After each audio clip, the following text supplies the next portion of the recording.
Congratulations. Thank you, Robert. Thank you. I'm truly delighted to be here. I'm honored and I'm deeply touched to be part of this evening. Thank you. So, Your Majesty, we met in Amman 20 years ago, just after you ascended the throne. What lessons about leadership, about government, do you think you've acquired through on-the-job training? With all the challenges that we have in our part of the world, you always have to look to the positive. You always have to reach out and do the right thing. And I think there's no time more pressing than today. The old adage that for evil to succeed is for good men and women to do nothing. So as challenging and as confusing as our part of the world looks, I am optimistic. We will move to the future.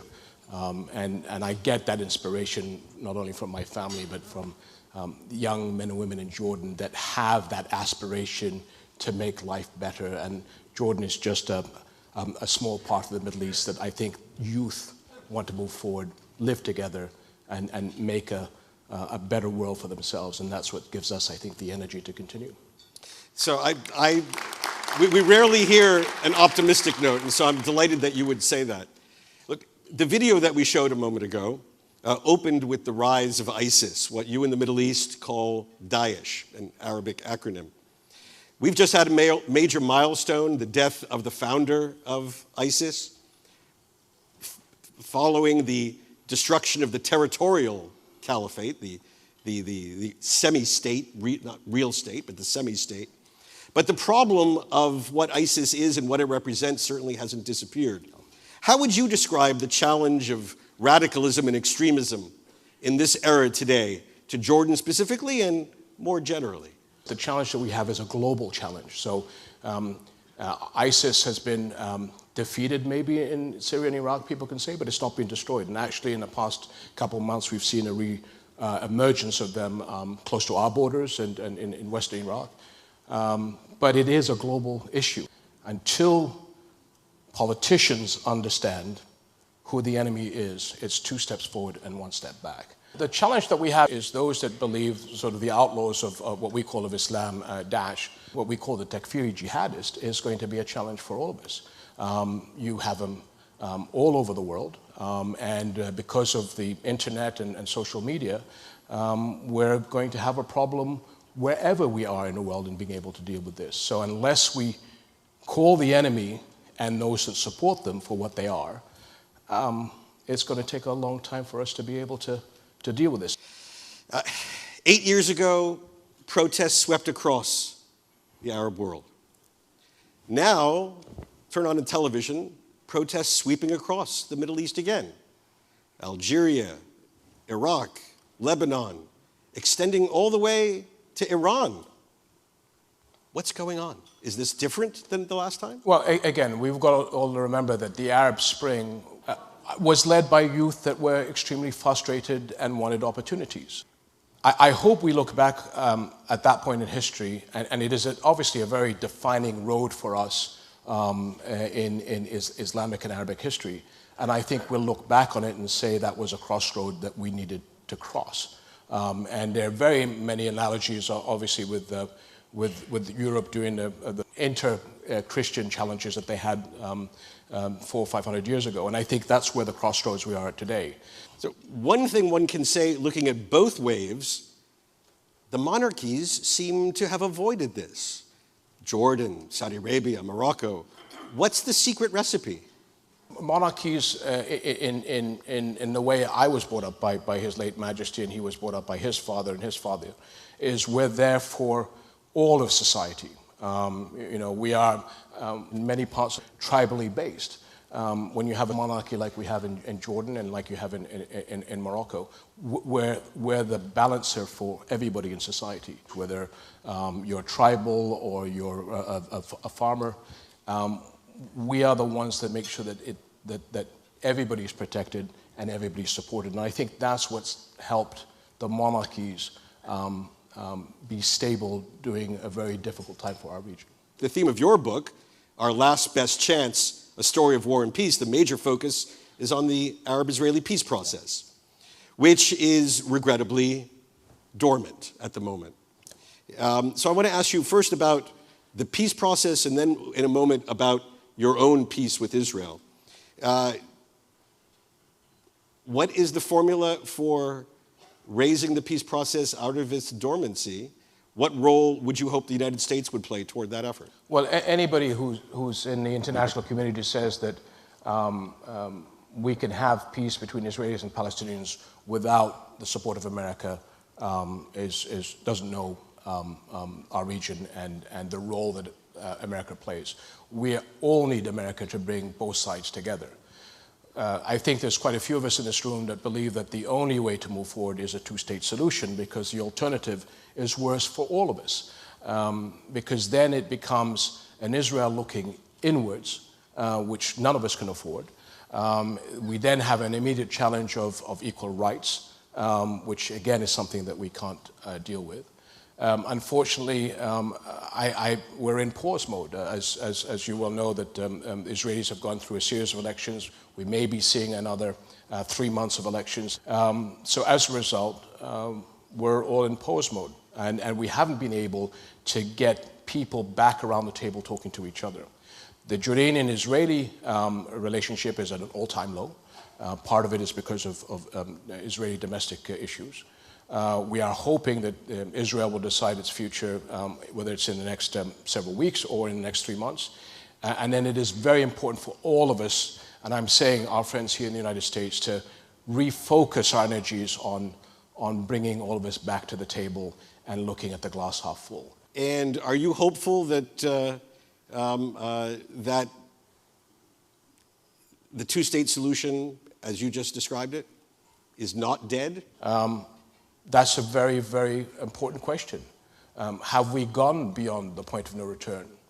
What is the alternative? And I think that good men and women can bring the momentum back in the right direction. When I say in the book, the last best chance is because every time we lose a year, it's going to be much more complicated and much more difficult for the Palestinians and Israelis to go forward together. And Israel's future is being part of the Middle East. The problem with that is that's never going to happen 100% unless we solve the Palestinian problem.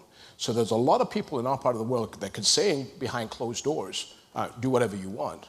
But in reality, it is a sensitive, or it's an emotional issue that unless we can solve the Israeli-Palestinian issue, we'll never have the full integration that all of us deserve in our part of the world. Your country's own peace with Israel. You said it's at an all-time low. Now, clearly from the implication of your remarks is that resuscitating the broader peace process would have a major impact on this. Is it the only factor? The problems that we've had with Israel is bilateral. Part of it is internal politics, I understand that, but not at the expense of something that my father and the late Prime Minister Rabin fought so hard to achieve as a symbol of hope and opportunity for Israelis, Palestinians, Jordanians, and others. And again, we have to remind people that the Israeli-Jordanian peace was done without the Americans. It was Israelis and Jordanians sitting together because they had the confidence in each other to create this peace. Now, I hope that whatever happens in Israel over the next 2 or 3 months, we can get back to talking to each other on simple issues that we haven't been able to talk about for the past 2 years. Let me ask one sort of American-oriented question. It's not about this or that candidate. It's really about all of them. There is a confluence on both right and left calling on America to come home from the Middle East. We've seen this among many Democratic candidates. It was the language of our past Democratic president, and it's the language of our incumbent Republican president. So this isn't a partisan comment. What do you hear when you hear American leaders say, I want to get out of the Middle East? What message is that sending, and what message do you want to send back to Americans who say that? So from an American perspective, or a British perspective, or a French perspective, or a German perspective, or other troops that are NATO-based and have been in our part of the world, absolutely justified to say that. Your young men and women have been in harm's way for many, many years. Many families have suffered the ultimate sacrifice. And so I am absolutely sympathetic with the desire for people to bring their troops back. The issue from a historic point of view and from our military background, unless you solve the problem, you're going to come back and have to revisit it at a tremendous cost to everybody. And so, again, the United States is in a unique position of being the most powerful, capable country in the world, and with that comes a moral responsibility to help stabilize the world. So from an ex-military point of view, and this is my personal opinion, sometimes when you move out of a campaign before it's over, you're only going to be back tomorrow to try and fix it again, having lost all that ground. So again, it's an American decision. Nobody can fault Americans for wanting their loved ones back. But they'll be back unless we solve it. And that's the problem. This is a global fight that we're all in this for the next decade. And I always said to myself that I hope that the military part of it is the short term. The long term is going to be changing people's minds. And part of that is, as I alluded to, the internet and how people are going to be recruited and understanding who the enemy is. Just know that there is a younger generation of people in our part of the world that just want to get on with their lives. Whether you're Israeli or Jordanian or Palestinian or Yemeni or Iranian, we want to be able to find jobs, we want to settle down with a family, we want to be able to move on. When you look at the glass half full, people just want to move on with their lives. And we forget that too often. If you ask Israelis and Palestinians, if we can bring you a peace, they're going to vote for that. Believe in your people because they do want to have the right thing, but give them that opportunity. And I'm not talking just about our part of the world in the Middle East. This is all over the place. So give the young people your love and your consideration because they will make the world better if we give them a chance. Ladies and gentlemen, please join me in thanking His Majesty King Abdullah II of the Hashemite Kingdom of Jordan. Thank you very much.